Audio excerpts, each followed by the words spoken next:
लेना ही पड़ा, इसलिए आए थे ना। लेकिन दूसरा विद्वान कहता है इसलिए नहीं आए, आए तो फिर क्यों आए? तो उसने अपना एक प्रमाण दिया। उसने ये बताया जो ब्रह्मा जी के पहले पुत्र हुए थे स्वामिमन, इन्हीं स्वामिमनु ने पत्री शत्रुपा को लेकर के भगवान नारायण की 6000 साल लगातार तपस्या किया। भगवान प्रसन्न हुए, बोले वरदान मांगो। दोनों कहने लगे प्रभु आपका दिया होगा सब कुछ, हमारे घर में कोई कमी नहीं है, इच्छा ये प्रकट है मेरे मन में हो रही है, हमें आपके जैसा पुत्र चाहिए, हमें आपके जैसा लड़का चाहिए। तो भगवान सोचने लगे भैया हम अपने जैसा कहां ढूंढने जाएंगे, जब तुम युग त्रेता में दशरथ कौशल्या बनोगे तभी हम तुम्हारे पुत्र राम बन के आएंगे, इसलिए आए थे ना। लेकिन तीसरा विद्वान की बात फेल करता है, बोले आए तो मगर इसलिए नहीं आए, फिर क्यों आए? तो एक प्रमाण बहुत जल्दी में हम आपको दे, क्यों आए थे राम? तो एक बार भोले बाबा गिरिजा को कथा सुना रहे थे पर्वत में, और कथा सुनाते हुए बोले एक कल्प में भगवान का अवतार क्यों हुआ गिरिजा, क्यों हुआ? तो शंकर जी कहते हैं कि नारद सापति न एक बारा, कल्प एक कहीं लगी अवतार।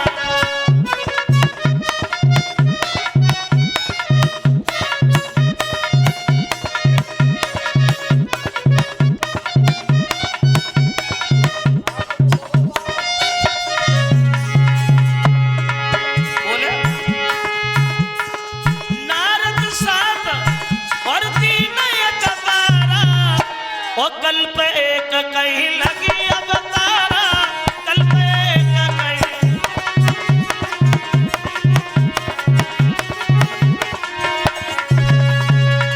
क्यों आए ना?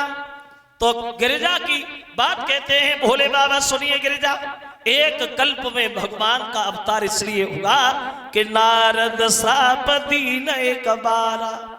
एक दिन देवर्षि नारद ने भगवान को श्राप दिया था, इसलिए आए थे ना। गिरिजा ने सुना तो गिरिजा आसन में पड़ी गई। गिरिजा चकित भई सुनि मानी, और नारद विष्णु भगत पुण्य ज्ञानी। गिरिजा आसन में पड़ गई, भोले बाबा ये आप क्या कह रहे हो, ये तो बिल्कुल गलत कह रहे हो, क्योंकि नारद जो है वो भगवान को श्राप कैसे दे सकते हैं, क्योंकि नारद भगवान के पुजारी हैं, सेवक हैं, और सेवक जो है वो अपने स्वामी से नाराज कैसे हो सकता है? ये तो मैं नहीं मानने वाली। बोले मानोगी, क्यों नहीं मानोगी, क्यों श्राप दिया? सुनिए। एक बार देवर्षि नारद हिमालय पर्वत पे ठहरे थे और मन में विचार किया कि घूमते घूमते बीड़ा बजाते बजाते बहुत वक्त हो गया, चलो आओ थोड़ा भजन ही हो जाए। हिमालय पर्वत पे तपस्या में लीन हो गए नारद, और नारद ने ऐसी वैसी तपस्या नहीं की, बहुत कठिन तपस्या की, जो इनकी तपस्या को देख करके देवताओं का राजा इंद्र भी घबरा गया। मन में विचार करता है इंद्र, लगता है ये नारद महात्मा नहीं बन के रहना चाहते, हम तो राजा बनना चाहते, हमारी गद्दी छीनना चाहते हैं। और इंद्र को इसलिए डर भी रहता था कहीं हमारी जो सीट न निकल जाए, कहीं हमारी जो कुर्सी न चली जाए। और देखो एक बात और बताऊंगा आपको, पहले ये इंद्र जो था, इंद्र का कोई टिकाऊ नाम नहीं था, इंद्र का कोई टिकाऊ नाम नहीं था। इंद्र नाम का एक पद बताया गया है, पद जो आजकल पद होता है ना, प्रधान, प्रधानमंत्री, एमएलए, एमपी, मुख्यमंत्री, ऐसी पहले पद होता था। लेकिन इतना अंतर आ गया, पहले तपस्या से पद मिलता था, अब उसके लिए वोट पड़ते हैं। पहले ये वोट नहीं पड़ते थे, पहले जो तपस्या में सफल हो जाता था वही उठा करके देवताओं का राजा इंद्र बन जाया करता था। और जब कुर्सी की आज से खींचातानी ना रही है, बहुत दिन पहले से रही है। और जो कुर्सी जितनी बैठे हुए में ना टूट रही होती, जो खींचातानी में टूट रही है। देख रहे हैं आप लोग, हम तो देखते ही रहते भैया।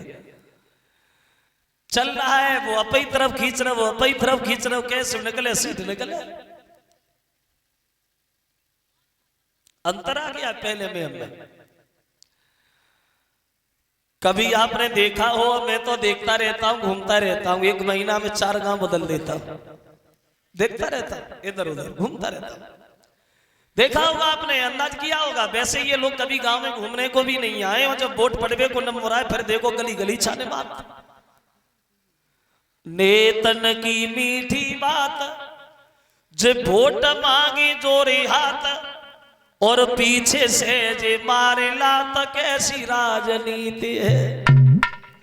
जे दबे को दबात जात, उठे को उठात जात, और भूली गए अब तात मात, कैसी ये कुरीति है।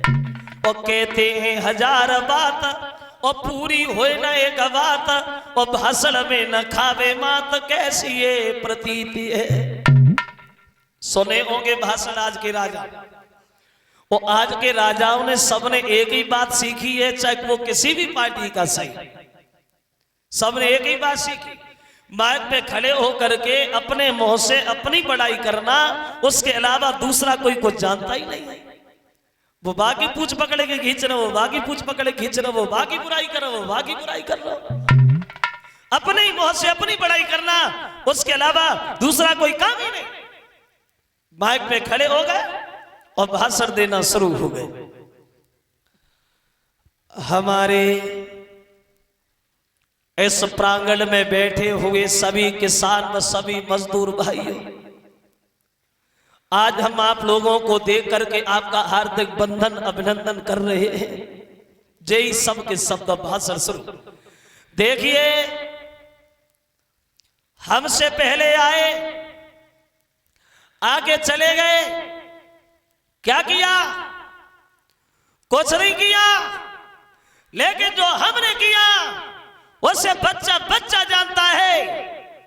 हमने देखा तुम्हारे गांव में पानी की ज्यादा परेशानी है, पिछली साल 8-10 नल लगवाए, किसने लगवाए?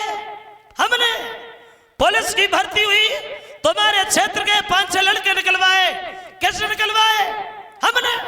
हमने देखा हमारे किसान भाइयों को आने जाने में ज्यादा परेशानी हो रही, पूरे उत्तर प्रदेश में सड़कों का जल बिछवा दिया, किसने बिछवाया? हमने। अब की बार अगर तुमने हमें भारी बहुमत से विजयी बनाया, अब की बार अगर तुमने हमें जिताया, तो पूरे उत्तर प्रदेश में गरीबी को नहीं छोड़ेंगे। गरीबी से ज्यादा दुश्मनी है नेताजी, गरीबी को नहीं छोड़ेंगे। बज गई तालियां। इन्हें तो ये कहना चाहिए कि हम गरीबों को ही नहीं छोड़ेंगे, और जब गरीब ही नहीं रहेंगे फिर गरीबी का आएगी। पता है हमारे देश में अभी कितनी गरीबी है? अभी आज के आंकड़ों में अपने देश की जनसंख्या की गिनती है 1 अरब 33 करोड़ के लगभग। 1 अरब 33 करोड़ की जनसंख्या है, और 52 अरब रुपया कर्जा है। लगा अंदाज? यानी 1.25 अरब की जनसंख्या और 52 अरब रुपया कर्जा। जो बच्चा भी पैदा नहीं हुआ, जो बच्चा भी अपनी मां के पेट में पल रहा है, वो भी बच्चा 6,660 रुपए का कर्जेदार है। इतना निर्धन है अपना देश भारत। ये पैसा कहां गया? अरे गया कहां? जैसे